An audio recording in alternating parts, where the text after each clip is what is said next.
Shalom. First and foremost, I want to give all praises, honor, and glory unto the Most High God, Yahweh, by Shema Mashiach Yahushua. And that's the Father's name, and that's in the Son, and in the name of the Son, who the world ignorantly calls Jesus Christ. Right. Hey, man, and, I just got done talking to a brother, edifying him for, the past hour and a half, 2 hours. I was just out here getting something to eat. And the brother, kind of pulled me to the side, say he liked the shirt. You know what I mean? I'm like, I see, you know what this is? You know what this say? He like, nah, I like it. Hey, shout out to the brother May from Zion, Casadia out in Jersey, Philly. You can put the link down below. Hey, but, we pulled him to the side, we started chopping it up. And I'm like, yeah, this is the Most High name in the Paleo Hebrew. And I'm like, you ever heard of Israelites? He like, yeah. I'm like, you an Israelite? He like, nah, I didn't. So we kind of go into the scriptures and we breaking it down. I'm breaking it down to him. It's all making sense, and he resonating with everything that I'm saying, right? 20 minutes before that, I'm sitting down and I'm eating. And it's another brother that walk up to me. This brother seen my fringes on. Got the fringes on. This brother seen my fringes on. He said, Shalom. I look behind me, because he kind of tapped me on the shoulder as he was walking past. I look behind me. I'm like, oh, Shalom, King. And I look down. I ain't see no fringes. So, the difference between the two is he had an identifying marker to see who I was. I didn't have an identifying marker to know that he was even an Israelite. Right? Now I'm going to go to Numbers 15 and 38. Hey, because this is a commandment, man. That we got to do this. We got to put fringes on. Everybody know this is a commandment. You can't wear fringes when you just go out to camp. You can't wear fringes just on the high holy days. You can't wear fringes when you just around the brothers. You got to wear these fringes at all times. Because what are they for? Right? Let's read. This is the book of Numbers, chapter 15 and verse 38. Speak unto the children of Israel, and bid them that they make them fringes in the borders of their garments throughout their generations, that they put upon the fringe of the borders a ribbon of blue. So it don't matter what color the fringe is, but that border has to have that ribbon of blue on it. On all of them. And it shall be unto you for a fringe, that ye may look upon it. Because we don't just wear this for style. You know what I mean? We not trying to beat Kanye to the next fashion trend. It's a reason why we wear the fringes. And that's what it's about to get into. So that we may look upon it and remember all the commandments of the Lord and do them. Right? Why? Because we're a forgetful people. We wake up in the morning and we forget what we was about to do. We about to leave out the house. Man, I know I'm forgetting something. You can't think about where it is. You hop in the car, you driving down the street. 15 minutes later, right before you about to pull up to work. I forgot my badge to get into the door to work. Now you got to run back home. Right?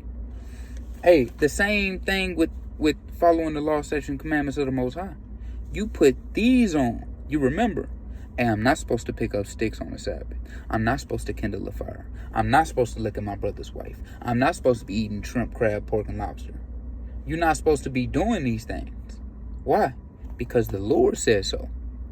And these are a commandment that we have to keep to help us to remember the other commandments. And it's an identifying marker to know, hey, that's an Israelite. Because this is an Israelite custom to wear these. No other nation wears these. This isn't part of another nation's custom. Salakia.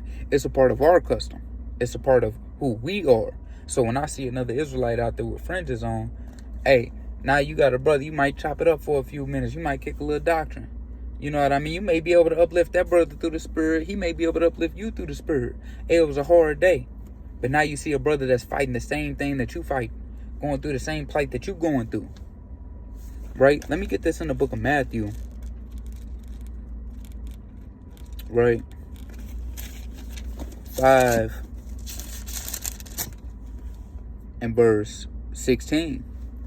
Let your light so shine before men that they may see your good works and glorify your Father which is in heaven. Hey, this is the light. The light is following the law, statutes, and commandments. And one of those law, statutes, and commandments is putting on fringes, man. Hey, it's not a grievous task to wear fringes every day. Hey, but our people like to make it grievous. I can't wear them at work. Why? Why? Because the so-called white man told you not to? Hey, man, if you got to tuck your fringes in, you got to tuck them in. Hey, but you wearing them. And as soon as you leave out of work, you pull them out. You untuck your shirt, man, and let your fringes hang. Hey, a lot of our people are scared to be who they really are in this world. A lot of people are scared what people think about them. Hey, you got to let your light so shine before men so that others may glorify the name of the Lord. Hey, on one encounter, you got a brother that approached me that you wouldn't have known, you know what I mean, and thought he was just a regular Jake upon the streets. And now I go walk into the other brother and he knows that I just spoke to an Israelite. He had them on. He said this is what Israelites were. Now you walking up saying Shalom, he don't know you an Israelite. This is an identifying marker letting you know it's more of us out here than just him. This is letting your light so shine, letting them know that you keeping the laws, statutes, and commandments of the Most High God. But no, we rather be people pleasers, man. We rather bend the knee, right? But what happened in what did our forefathers do, man? Let me get that precept. We got accounts in the Bible for that, man. And we got to start going back to these accounts to look at what our forefathers did, so we can do the same. Because contrary to popular belief, man, hey, this world is soon coming to an end. This world is soon, Salakia. This world is soon coming to an end. And if you scared to be with the Lord that's called you to be, man, hey, you need to sit yourself down and look yourself in the mirror and see if this thing is really for you. This 2 Maccabees chapter 7 and verse 1. It came to pass also that 7 brethren with their mother were taken and compelled by the king against the law to taste swine's flesh, and were tormented with scourges and whips. Hey, so the king had took these 7 brothers and their mother and was trying to force them to eat swine's flesh, right? Trying to force them to transgress the laws of the Most High, right? Let's read on. Verse 2. But one of them spake first, said thus, what wouldest thou ask or learn of us? We are ready to die rather than to transgress the laws of our father. Hey, man, these 7 brothers that were kids have more you know what than you grown men out here. They have more backbone than y'all, man. Y'all rather it's I wear fringes in my heart. No, man. The Bible didn't say that. The Bible didn't tell you to wear them around your heart, man. He said put them in the 4 corners of your garment, man, for a reminder to keep the law. The law is not written within your inward part, man. That's supposed to be in the new covenant, which we are not in yet. Because if the laws are written within your inward part, right? You name me all 613. Name me 10 outside the 10. Hey, man, let's be real, man. Stop twisting this word to how you want to use it. Hey, the word say what it say and it mean what it mean, man. We always want to twist it to make it feel good to us and woo woo. Nah, man. We got to let our light shine before men and be ready to die rather than to transgress the laws of the Most High. And if you ain't got that spirit, you need to check yourself, man. Straight up, this ain't a game to be in this thing. We not playing. This ain't a hobby. Right? And the Lord is either you get down with him or you lay down. Them your only 2 choices. Let me get this in the book of Revelation. Chapter 3. And verse Verse 15. I know thy works, that thou art neither cold nor hot. I would that thou wert cold or hot. Hey, so you know your works. You're neither cold nor hot. What did the Lord say? I'd rather that you were cold or hot. You straddling the fence, man. I'm gonna wear them today, but I ain't gonna wear them tomorrow. You know what I mean? I don't want Esau getting on me, man. My job, you know, my job, man. It just, Hey, man, these brothers would rather die. And you worried about a job? You worried about something as simple as that? Hey, you got to throw away everything for the Lord, man. You got to be willing to throw away everything for the Lord.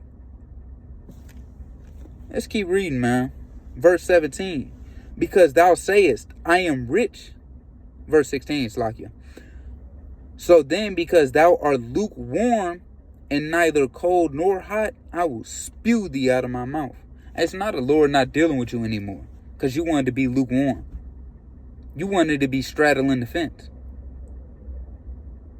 Hey, we got to really examine ourselves, man. If you really want to be in this thing or not.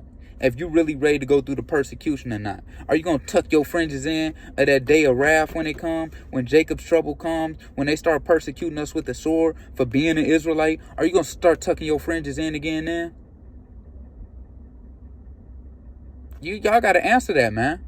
If you doing it now for a job, come on, man. What you think going to happen on that day of persecution, man? Hey, don't be over righteous, huh? No, man. This is the condition of the battle that men have to go through. Hey, we all got to go through it. The Lord suffered, so shall we. You're not better than the King of Kings, the Lord of Lords, are you? What makes you think you gonna escape this judgment? Hey, now you just falling by the wayside. And it's really because you love this place. You want to prosper in this place. You want to prosper in America. Hey, to hell with this place, man. We praying that this place get burned up, man. This is not our rest. This place is not our rest, man. And we can't just say it. That's what a lot of brothers do. Yeah, man. We gotta get out of here, man. Woo, woo, woo. Secretly, man, they love this place. Secretly, they want to build up their treasures here. Secretly, they want a 5-bedroom, 3-bathroom house. Secretly. That's what they really want. They want a plot of land. And again, nothing is wrong with that. But when you're trying to save up to your 401k, and that's not what this place is for, man. This place is a punishment. When have you known a punishment to be anything fruitful? When have you known for a punishment for you to thrive in a punishment? When you grounded, you supposed to learn a lesson. When you punish, you're not supposed to be having fun. You're not supposed to be enjoying life. This is a punishment while we're here in America. This is a punishment while we went through this captivity. Right? This is the book of Micah, chapter 2 and verse 10. Arise ye and depart, for this is not your rest. Because it is polluted, it shall destroy you, even with sore destruction. Hey, so if you don't arise and get from out of this place, not physically, but mentally, arise and do everything that the Lord says and stop doing what the so-called white man says, man. We need to come back to doing what the Lord says. If he tell you not to put on fringes, hey, man, to hell with him. I'm still wearing them. He tell you can't work on the Shabbat. Well, you have to work on the Shabbat. To hell with him. Not doing it. Because we would rather die than to transgress the Most High's laws, man. We've transgressed his laws for too long. We have been stiff-necked, rebellious, and hard-headed for too long. The Most High, a grace runs out, man. Hey, you got a grace period on your rent. That mean you never got to pay it? Man, you got 5 days. Or that's $100. You got 5 more days. I think it's another 100. And if you don't pay it by the end of the month, guess what? You're getting evicted. What you think the Lord is doing? We in a grace period right now. Trying to get y'all simple, hard-headed behinds right, man. The Lord is praying that you get right. But you still want to be stiff-necked and rebellious. I got a grace period. I can do what I want. Hey, that's not what that means, man. Let's use logic. Stop trying to wiggle in and out of things. Let your light so shine bright before men. That's what we got to be doing, man. And in all walks and matters aspects of life, it's always a time for teaching. Hey, like I said, I didn't even mean to run into that brother today. We had a conversation for about an hour and a half, 2 hours in there. It uplifted me through the spirits, and Abba Ratazai lifted the brother up through the spirits. Lord willing, we see him at camp. Lord willing, he reaches out. Hey, but if not, I planted that seed. And the brother gonna think back on that conversation. You know what I mean? So, we got to be letting our light shine before men. We got to be doing things that the Lord has commanded us to do. Hey, preaching the word, instant, in season, and out of season. And whether they hear or whether they forbear. Doing all things to magnify the name of the Lord. Being spiritually minded rather than carnal minded. Let me get that real quick. I'm going to end off on that, man.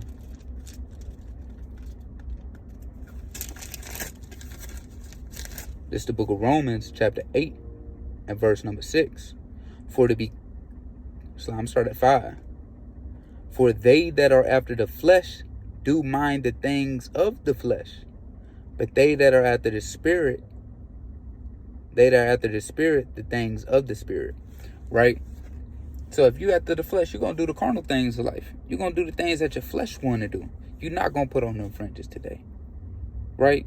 You're not going to feel like teaching a brother today. I got stuff to do. I got somewhere to be. Hey, this what comes first. The words of the Lord, man.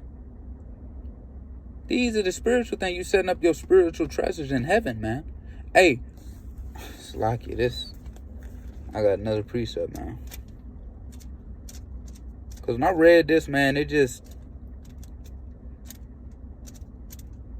just about getting one, man. All we need is one, man. This is the book of Luke, chapter 15 and verse 10. Likewise, I say unto you, there is joy in the presence of the angels of God over one sinner that repenteth. Just one sinner that repents. The angels is turning up for them in front of the Most High up there. Lord, we got another one to stop transgression. We got another to serve you. We got another turning from their wicked ways, getting closer to that day of wrath to come for you to save your people out of this hell that they've been in. So why wouldn't I turn up just like the angels is turning up? This is a time to rejoice. Gave the brother a few laws, told him his nationality. Hey, the brother not lost out here no more. The brother has a point to where he can start looking into. All these other religions wasn't meshing with him. His spirit he couldn't find it in him. He was conflicted. But Lord willing, he searches these things out. And he finds the truth of the Bible. Right? We just need one sinner, man. You get one every month. You get one every year. As long as you get one, man, you putting your hand to the plow, you doing the work of the Lord. And that's a beautiful thing to the Lord. It's a beautiful sight, and the angels turn up in front of the Lord for that, man. You think that's going unnoticed? You think that work is going unnoticed? Right? Let me go back to Romans 8 and verse 6. For to be carnally minded is death, but to be spiritually minded is life and peace. Hey, because the spiritual aspect of me talking to that brother for the hour and a half to 2 hours that we was talking. Hey, man, it might have been longer. I think I was here at 3. I think it's almost 6 o'clock now. You know what I mean? It could have been a little longer than that. So the spiritual aspect is I'm helping a brother convert his ways from being being in sin, being in an ignorant mind state, to now having the knowledge at his hand to search these things out. to be able to know who he truly is, to be able to wake up, be able to teach his family. And Lord willing, he gets one of them to repent. And that's how we wake up a nation. That's how we build our nation back up. But if I was carnally minded and I had to go somewhere and I was thinking about where I had to go and wanted to cut the conversation short, or he just talked about, hey, that sure look hard, and I just said right on and I kept it moving. Hey, if anybody inquire about anything, I'm trying to slide the Bible in there. I'm not worried about the carnal aspects of this world. I'm worried about the spiritual aspects, man. What we got to be looking forward to. Because all these things on the earth is temporary. But the things up in the spiritual, in the third heaven, and in the kingdom that's to come, hey, that's eternal. That's never going to go away. And that's what I'm focusing on. That's what we're yearning for out here. That's why we go in week in and week out and do what we do. Not for ourselves. We don't labor for ourselves. But for the people that's lost out here and that need to know. Because how would they know if nobody taught them? Hey, the Lord has sent his messengers upon the face of the earth to relay the message that he has relayed to certain brothers, man. And we only grow more knowledgeable as the time goes on. So we got to be out here teaching our people, waking them up day by day. Hey, is somebody getting woke up in Europe right now? Somebody in China getting woke up to the knowledge of the truth, man. Somebody in West Africa, North, South, East, they getting woke up to the knowledge of the truth, man. Why? Because brothers is putting in their footwork, putting in that brick to build up the house of the Lord, man. Hey, so I charge brothers, man. Hey, be that light. Be that light in this world of wickedness. Right? I think I got one more. Salakia.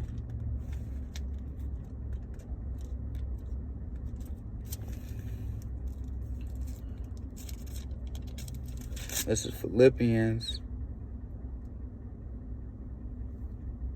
chapter 2 and verse 15. That ye may be blameless and harmless, the sons of God, without rebuke in the midst of a perverse nation, among whom ye shine as lights in the world. Hey, we got to be the light in this perverse, wicked nation, right? We got to be the hope for our people. We got to be something that our people can have hope for. Showing them the truth. Showing them that the Lord is he didn't do away with us, man. Hey, we not just niggas on this earth. We not just bitches. We not just whores. We're the greatest people on the face of earth. We got to be that light to give our people hope, man. Because if our people don't got hope, man, we destroyed out here. Because we have nothing in this world, man. And we're never going to have it because this isn't our kingdom. So we got to be that light, man. Hey, so I charge brothers to be that light. Lend out that, hey, any chance you get to push this word, man. Always in truth and sincerity to magnify the name of Yahweh Bahashem Yahushua. Right? Hey, but with that, I'm going to say Shalom, giving all praise, honor, and glory unto Yahweh Bahashem Mashiach Yahushua. Hey, Shalom.